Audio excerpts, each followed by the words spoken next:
Hello everyone, today we are going to learn basic Scratch tutorial how to make sprite go back to start.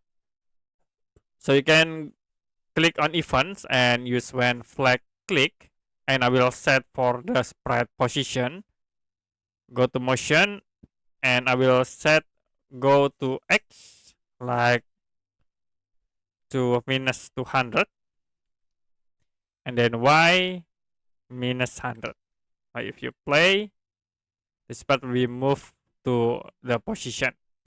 The next for controllings, you can use forever, use if, and for the motion in, I will set by X into 10, and for sensings, if the mouse, so you can use the key like right arrow, change by X 10 point, and you can copy, duplicate, again, set into left, and I will set into minus 10.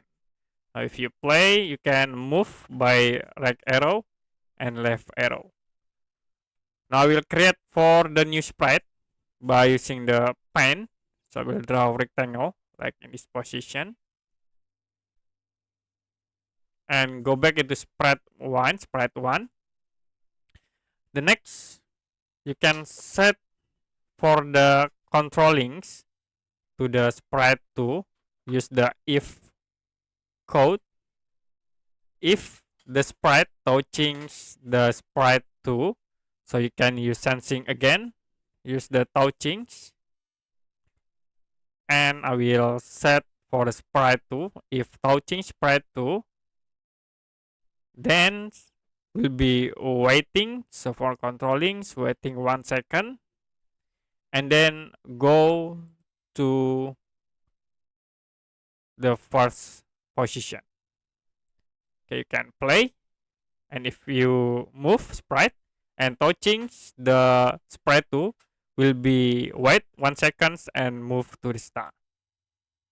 Okay, you can move, touching, and move to start. So that's it for a basic Scratch tutorial how to make sprite go back to start.